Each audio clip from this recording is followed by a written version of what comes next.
Bonjour et bienvenue en tête-à-tête, l'émission de grandes interviews de France 24. Notre invité cette semaine est Adolphe Musito, c'est le vice-premier ministre et ministre du budget de la République démocratique du Congo. Il est avec nous depuis Kinshasa. Monsieur le vice-premier ministre, merci. Mwaramuseho neza nshuti bakunzi ba tete ikiganiro cy'ibiganiro bikomeye bya France 24. Umutumirwa wacu muri iki cyumweru ni Adolphe Musito, vice premier ministre akaba na ministre w'imari n'ingingo y'imari wa Repubulika Iharanira Demokarasi ya Kongo. Ari kumwe natwe uyu munsi aho ari i Kinshasa. Nyakubahwa vice premier ministre, murakaza neza. Adolphe Musito ati murakoze cyane kandi murakoze.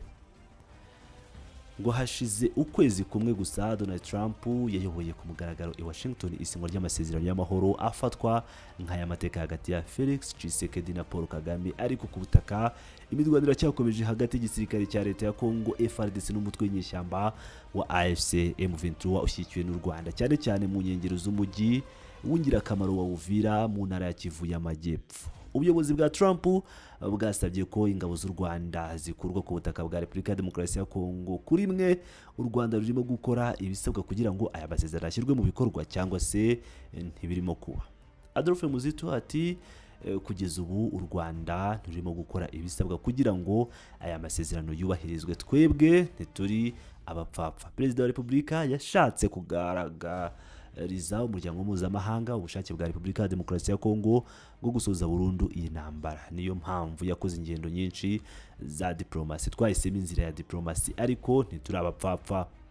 Niba intambara ikomeje kurekurwa igakomeza, nicyo gituma guverinoma ayoboye yiteguye. Twashyizeho ingengo y'imari ituma dushobora kwitegura mu myaka 5 iri imbere. Twashyize ku ruhande amafaranga kandi twateganyije miliyari 5 z'amadolari ya Leta Zunze Ubumwe za Amerika zo gushyigikira intambara ku buryo tuzashobora gukomeza kurengera igihugu cyacu dufite ubushobozi bw'amafaranga bukenewe bwo gukomeza urugamba ku gipimo kinini. Niba bashaka intambara koko nkuko bavuga ko ushaka intambara yitegura, turiteguye.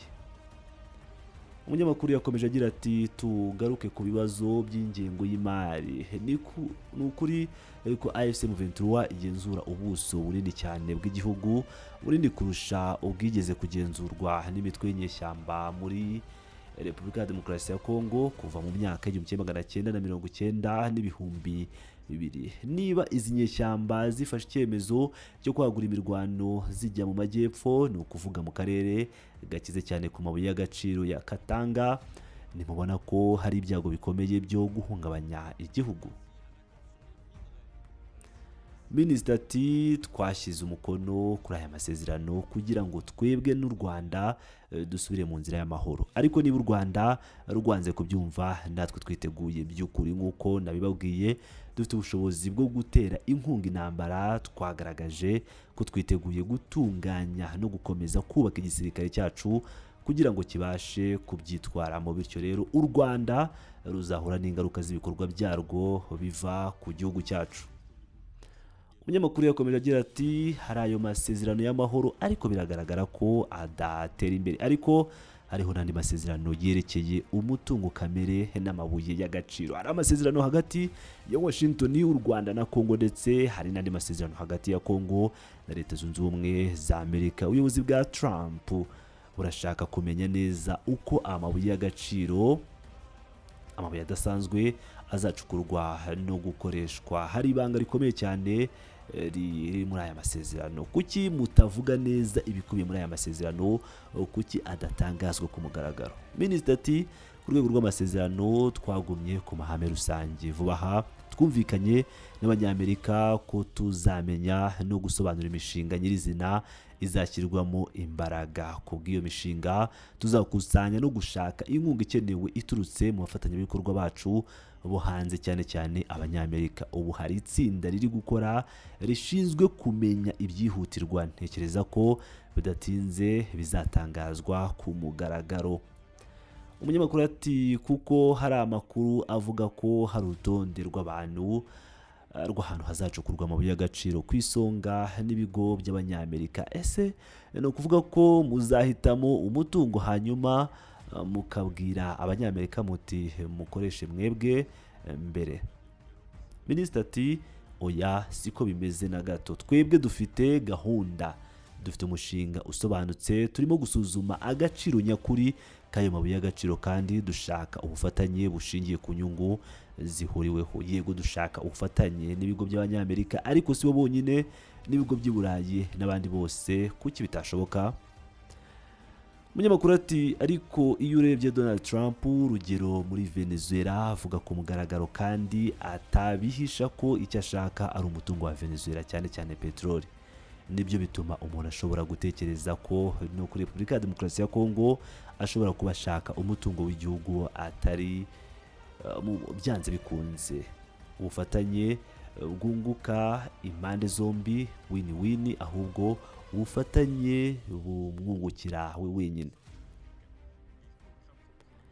Minisitiri ati oya, abanyamerika ntibashobora kwifatira icyemezo bonyine cyo kumenya icyo bashaka. Ni twebwe hamwe nabo tuzafatanya kugena imishinga ibashishikaje n'iyadushishikaje natwe. Ibisigaye ntibizakorwa uko bishakiye rwose. Birumvikana ntabwo ariko bimeze nk'uko bamwe babigereranya. Hari abantu bagereranya ibi n'icyiswe amasezerano y'ikinyejana yasinywe hagati ya Repubulika ya Demokarasi ya Kongo n'Ubushinwa muri 2008 igihe Joseph Kabila yari perezida. Umunyamakuru ati muri icyo gihe mwari minisitiri w'intebe mu gihe cy'imyaka myinshi, turabyibuka neza.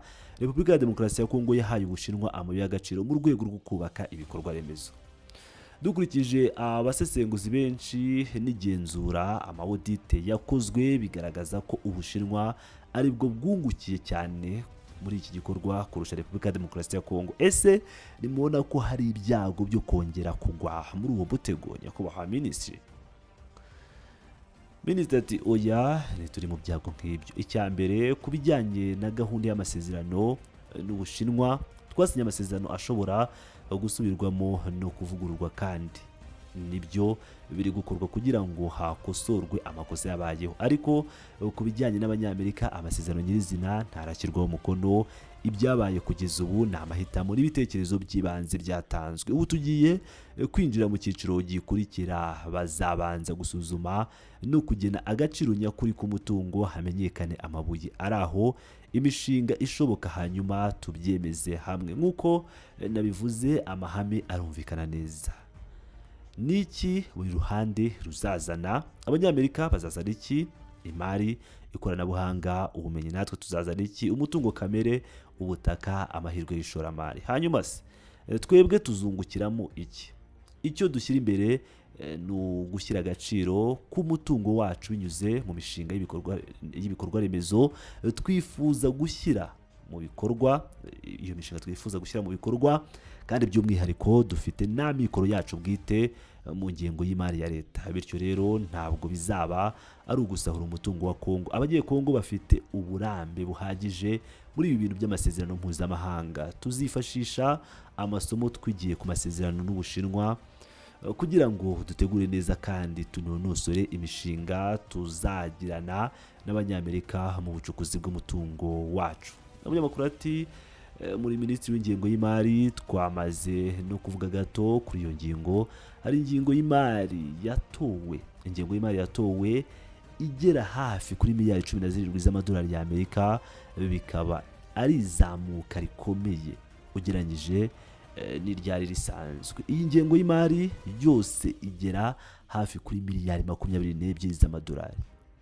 Muri ayo miliyari 13 ni umutungo w'imbere mu gihugu, ni ukuvuga amafaranga ava muri leta ubwayo, naho asigaye akava mu nkunga n'inyongera z'ingengo y'imari. Mubyishyura mute?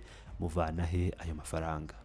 Minisitiri ati icyo dutegereje ku muryango mpuzamahanga ni inkunga igera hafi kuri miliyari 8.9 z'amadolari Leta Zunze Ubumwe za Amerika, ziyongera kuri miliyari 13 z'amadolari zituruka mu mikoro yacu y'imbere mu gihugu. Muri ayo mafaranga yacu bwite, igice kinini gitanga imikorere isanzwe ya leta, harimo imishahara y'abakozi ba leta. Hari kandi igice gishyirwa ku ruhande kigamije gutera inkunga igisirikare, harimo ibikoresho bya gisirikare, intwaro n'amasasu. Nanone hafi miliyari 3 z'amadolari zigenewe kunoza serivisi rusange zirimo iz'abaganga, abarimu n'abandi bakozi b'ingenzi. Ikindi gice kinini cy'ingengo y'imari kigenewe ibikorwa remezo mu myaka 5 iri imbere. Ku bijyanye n'ibikorwa remezo gusa duteganya gushora hagati ya miliyari 17 na 18 z'amadolari azakoreshwa cyane cyane mu kubaka imihanda, inzira za gari ya moshi n'ibindi bikorwa remezo. Uyu munsi Kongo yatangiye kwigira mu bijyanye no gutera inkunga ibikorwa remezo byayo. Ibyo ntibibuza ariko ko twitabaza n'imari yo hanze kuko twemerewe kuyishaka. Ku masoko y'imari mpuzamahanga dushobora koroshya mu buryo bworoshye gukusanya miliyari zirenga 30 z'amadolari, tutabariyemo n'izindi gahunda zishobora kongera umwenda wa leta. Umunyamakuru ati ese bivuze ko umwenda wa leta ari wo uzaterwa inkunga bijyanye n'ibyo byose mwiyemeje kongera? Minisitiri ati oya, si cyane ku mwenda ahubwo ku bushobozi bwacu bwite bwo kwifasha. Uyu munsi umusaruro mbumbe w'igihugu wacu wegereye miliyaridi 100 na miliyaridi 110 z'amadolari y'Amerika.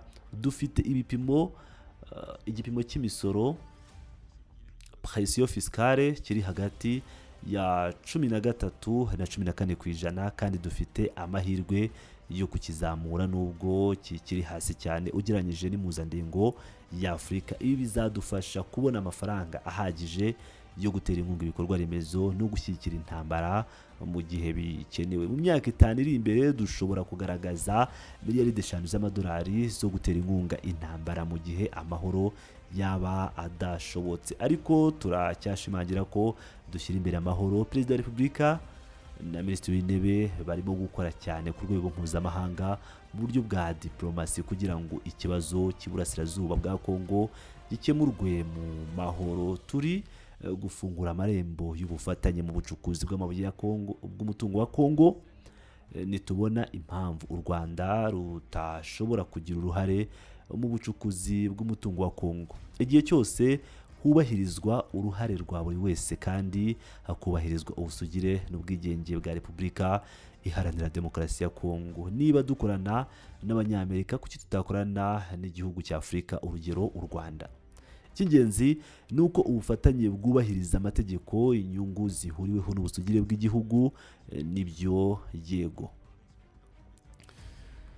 Yakomeje agira ati niba ari ngombwa u Rwanda rushobora kubona mu buryo bwemewe n'amategeko ibyo rwajyaga rubona vuba binyuze mu buryo bwa ruswa n'ubwambuzi mu rwego rw'imishinga tubifashijwemo n'Abanyamerika. Ibyo byaba byiza kurushaho. Umunyamakuru ati mwavuze mbere ko kuva muri 2008 kugeza 2012 mwari Minisitiri w'Intebe wa Joseph Kabila. Kuwa 25 Kanama ushize ubushinjacyaha bwa gisirikare bwamusabiye igihano cy'urupfu umushinja ibyaha by'intambara n'ubugambanyi bishingiye ku mibanire ye ikekwa n'inyeshyamba za AFC M23 hamwe n'u Rwanda. Ese mufata Joseph Kabila nk'umwanzi wa Repubulika ya Demokarasi ya Kongo? Minisita Adolphe Muzito ati oya, Joseph Kabila si umwanzi wa Kongo, ariko njye nifata ku mwanzi nakwifata ku mwanzuro wo kutagira icyo mvuga ku byemezo by'ubutabera. Turi igihugu kiri mu ntambara kandi ubutabera bwa gisirikare nibwo bwafashe icyo cyemezo. Ntabwo nemerewe kubitangaho ibisobanuro kandi nibyemezwa ko yafashwe n'ubutabera buzabikurikirana. Njye niringira ubutabera kandi nanga kwivanga mu bibazo by'ubutabera. Nifata ku mahame yo kutabangamira cyangwa kutabitangaho igitekerezo na kimwe. Umunyamakuru ati nyakubahwa Adolphe Muzito, murakoze cyane kwemera gusubiza ibibazo bya France 24 muri kumwe natwe uvuye i Kinshasa muri Repubulika Iharanira Demokarasi ya Kongo. Murakoze namwe mwese mwakurikiye ikiganiro kuri France 24. Muramuke neza.